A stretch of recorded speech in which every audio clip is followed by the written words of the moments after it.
गौरवशाली दिन है। हमारा भाई लखनऊ का लाल, मां भारती का सपूत दुनिया में तिरंगे को सर्वोच्च शिखर पर पहुंचा करके आज हमारे धरती पर लखनऊ लौटे हैं। मैं उनका हृदय तल की गहराइयों से उत्तर प्रदेश सरकार की तरफ से, उत्तर प्रदेश के 25 करोड़ लोगों की तरफ से बहुत बहुत स्वागत अभिनंदन करता हूं। शुभांशु शुक्ला जी ने वो करके दिखाया है। दुनिया के बड़े बड़े वैज्ञानिक,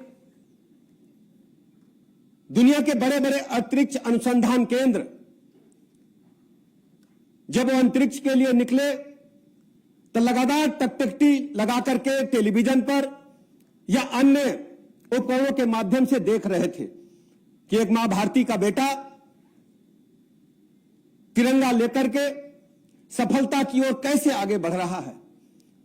हम सब जानते हैं कि माननीय प्रधानमंत्री नरेंद्र मोदी जी की अगुवाई में भारत ने हर क्षेत्र में तेजी के साथ प्रगति हासिल की है, लेकिन अंतरिक्ष विज्ञान के क्षेत्र में अद्भुत प्रगति हासिल की है। और यह सब संभव मां भारती के सच्चे सपूतों की वजह से, शुभांशु शुक्ला जी जैसे होनहार नौजवानों की वजह से संभव हो पाया है। मैं पुनः शुभांशु शुक्ला जी का और उनके माता पिता का हृदय की गहराइयों से अभिनंदन करता हूं। बहुत बहुत आभार प्रकट करता हूं माता पिता जी का।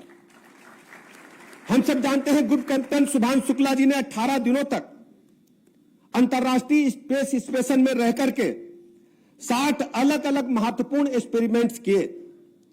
और उसके लिए ने केवल एक्सपेरिमेंट्स ही नहीं किए, उन्होंने आने वाले कल के लिए भी ढेर सारे अनुभवों को जुटाने का काम किया, जो आने वाली पीढ़ी को रास्ता दिखाने का काम करेगा।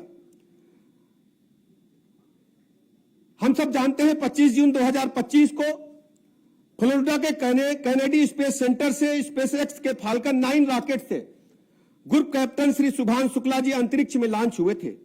उनकी इस अंतरिक्ष यात्रा के दौरान 60 महत्वपूर्ण वैज्ञानिक प्रयोगों में इसरो द्वारा खास तौर से डिजाइन किए गए 7 प्रयोग भी किए गए। इन प्रयोगों में शुभांशु जी ने मांसपेशियों के नुकसान का अध्ययन किया जो अंतरिक्ष की माइक्रोग्रेविटी में होता है। उन्होंने देखा कि बिना गुरुत्वाकर्षण में मांसपेशियां कैसे कमजोर होती हैं। आने वाले समय में इस प्रयोग का धरती पर ऑस्टियोपोरोसिस जैसे रोगों को ठीक करने में इस्तेमाल किया जा सकता है। उन्होंने बीज अंकुरण पर भी अपनी रिपोर्ट तैयार की। शुभांशु जी ने 28 जून को अंतरिक्ष से आदरणीय प्रधानमंत्री नरेंद्र मोदी से वार्ता कर अपने अनुभव भी साझा किए। साथ ही में 4 से 8 जुलाई तक स्कूली बच्चों के साथ उन्होंने बातचीत भी किया।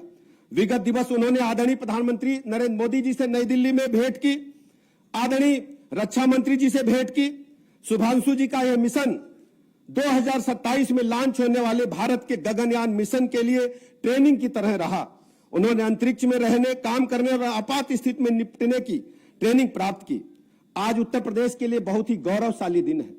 आदरणीय प्रधानमंत्री नरेंद्र मोदी जी ने कहा है शुभांशु जी का अनुभव आने वाले दिनों में अंतरिक्ष विज्ञान के क्षेत्र में एक बड़ा मुकाम तय करने में भारत को सफलता प्रदान करने का काम करेगा।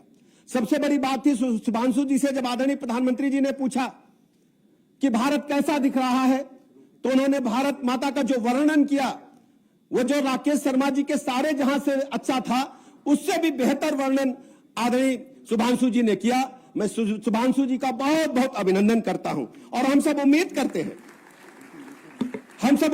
हैं कि आदरणीय प्रधानमंत्री नरेंद्र मोदी जी की अगुवाई में शुभांशु जी एक बड़े मिशन की तरफ आगे बढ़ेंगे और नौजवान पीढ़ी को प्रेरणा देते रहेंगे।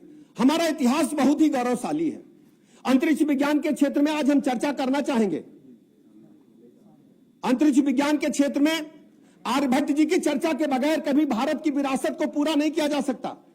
आर्यभट्ट जी ने दुनिया का, मैं कह सकता हूं, अंतरिक्ष विज्ञान के क्षेत्र में बहुत बड़ी रिसर्च करके भारत का नाम दुनिया में पहुंचाने का काम किया था।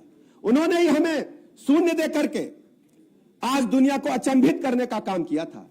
आज हम कह सकते हैं हमारे बीच में इसरो के चेयरमैन साहब आ गए हैं। आपका भी मैं हृदय के गहराइयों से बहुत बहुत स्वागत करता हूं, अभिनंदन करता हूं, बधाइयां देता हूं। ऐसे अवसर पर मैं बहुत अधिक बात न करते हुए शुभांशु जी, आप